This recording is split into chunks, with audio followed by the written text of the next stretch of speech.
राजनीति के अपने स्वार्थ के लिए कुछ समय तक रहे और फिर निकल जाए तो उसके बारे में कौन क्या कह सकता है। जनता ने उनको सेव के अंदर में बना के मौका दिया, वो जनता की सेवा करे, जनता उनके सेवा पे विश्वास करेगी, अन्यथा वो जनता को इस प्रकार से गुमराह करने की मेरा विनम्र निवेदन है कि नहीं करे कार्रवाई।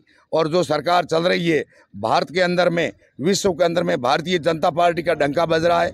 भारत का प्रधानमंत्री नरेंद्र मोदी आज विश्व को प्रभावित कर रहा है और ये जो डिप्लोमेटिक बातें की जा रही है इधर उधर की।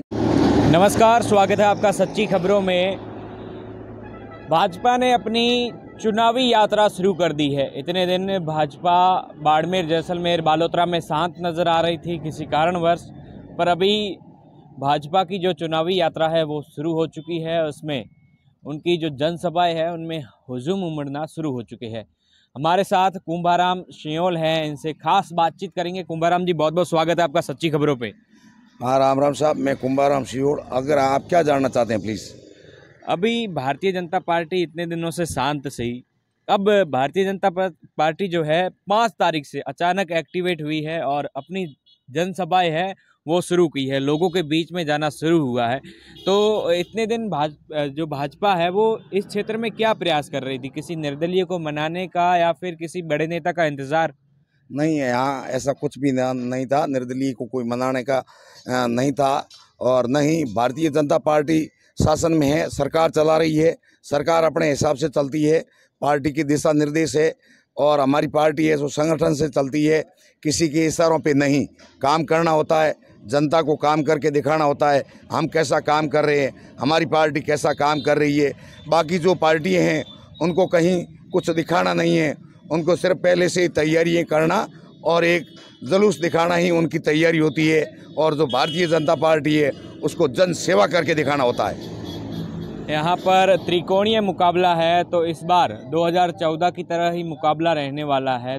यहाँ से जो 3 उम्मीदवार है वो बहुत ही ताकतवर नज़र आ रहे हैं। एक तो भारतीय जनता पार्टी से कैलाश चौधरी, दूसरे कांग्रेस से उम्मीदवार बेनीवाल और तीसरे निर्दलीय जो कि शिव से इस वक्त विधायक भी है, रविंदर सिंह भाटी।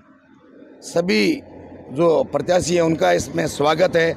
जनता को पता है प्रत्याशी कौन है, किसने किसको प्रत्याशी बनाया है और प्रत्याशी की आज क्या आवश्यकता है और जनता को क्या आवश्यकता है। प्रत्याशी ये है जो कांग्रेस के अंदर प्रत्याशी है वो और आरएलपी का है। कांग्रेस पार्टी के पास में 1952 के अंदर खड़ी हुई, आज दिन तक उनका एक प्रत्याशी भी उनको नहीं प्राप्त हो रहा है, उनको दूसरी पार्टी से प्राप्त करना पड़ रहा है। और निर्दलीय हैं, मान्यवर निर्दलीय जी का स्वागत है। वो थोड़े दिन पहले शिव से विधायक बने हैं। उन्होंने शिव की जनता से वादा किया था कि मैं आपकी सेवा करूंगा 5 वर्ष। वो 5 वर्ष 3 महीने में ही पूरी हो गई है। अब उन्होंने कुछ अगला स्टेप उठा लिया है। इसका मतलब ये है कि वो गुमराह कर रहे हैं। जनता ये सारी बातें समझ चुकी है, जनता को जानकारी है। जनता जिसके पक्ष में मतदान करना है वो जनता को सब जानकारी है, जनता उस हिसाब से चल रही है। कई लोग सोशल मीडिया पर ऐसे भी कमेंट कर रहे हैं कि यहाँ से सांसद रहने के बाद भी कैलाश चौधरी ने इस क्षेत्र के लिए आखिर किया क्या?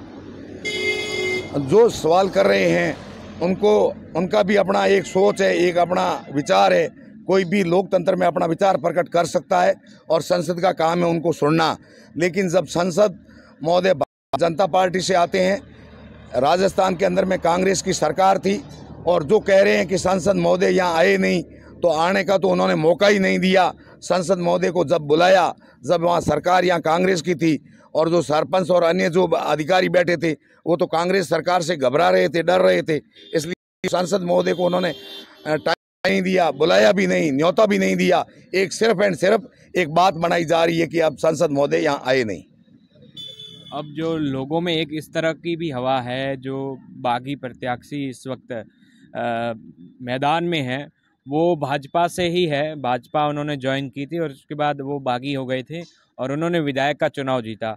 अब वो जो लोग सोच रहे हैं कि ये भी बीजेपी से ही है, बीजेपी को ही आखिर में समर्थन देंगे, तो क्यों ना हम रविंदर सिंह भाटी को चुने। नहीं, आपने जो कहा है इसका आपका अपना स्वतंत्र विचार है, स्वतंत्र मत है, लेकिन ऐसा किसी ने कहा भी नहीं है, ऐसा किसी ने सोचा भी नहीं है। भारतीय जनता पार्टी एक बहुत बड़ा परिवार है जिसके अंदर में आना और जाना एक स्वाभाविक है और एक राजनीतिक है। अपने स्वार्थ के लिए कुछ समय तक रहे और फिर निकल जाए तो उसके बारे में कौन क्या कह सकता है। जनता ने उनको सेव के अंदर में बना के मौका दिया, वो जनता की सेवा करे, जनता उनके सेवा पे विश्वास करेगी। अन्यथा वो जनता को इस प्रकार से गुमराह करने की मेरा विनम्र निवेदन है कि नहीं करे कार्रवाई। और जो सरकार चल रही है भारत के अंदर में, विश्व के अंदर में भारतीय जनता पार्टी का डंका बज रहा है। भारत का प्रधानमंत्री नरेंद्र मोदी आज विश्व को प्रभावित कर रहा है। और ये जो डिप्लोमेटिक बातें की जा रही है इधर उधर की, इसमें कुछ नहीं रखा है।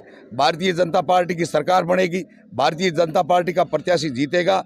जीता हुआ प्रत्याशी को टिकट दिया है, वर्तमान में वो सांसद है और अभी जनता उनको सांसद बना करके और सेवा का मौका देगी। यहाँ के क्षेत्र के लोगों की जो डिमांड है या विकास की जो मांग है वो क्या है? किस क्षेत्र में लोग विकास चाहते हैं यहाँ पर? जो जिस प्रकार की जनता की ज़रूरत है उस प्रकार की राजनेता सेवा कर रहे हैं। सरकार जो अपना समय समय पर हर चीज़ की मानव को सबसे पहले बेसिकली कई चीज़ों की आवश्यकता होती है, बिजली की होती है, पानी की होती है, शिक्षा की होती है, चिकित्सा की होती है। वो शिक्षाएं भारतीय जनता पार्टी के मार्फत उपलब्ध करवाई जा रही है और कहीं कमी बेसी रह गई है उसको पूरा कर लिया जाएगा। मैं धन्यवाद देता हूं लोगों को और धन्यवाद देता हूं भारतीय जनता पार्टी को। धन्यवाद करना चाहता हूं भारतीय जनता पार्टी के प्रधानमंत्री माननीय नरेंद्र मोदी जी को।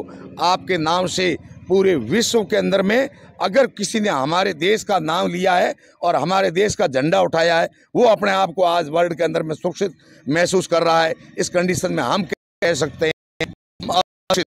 इसलिए जनता से विनम्र निवेदन है कि भारतीय जनता पार्टी के पक्ष में मतदान करें। जीता हुआ प्रत्याशी माननीय केंद्रीय राज्य मंत्री कैलाश चौधरी है, उनके पक्ष में मतदान करें।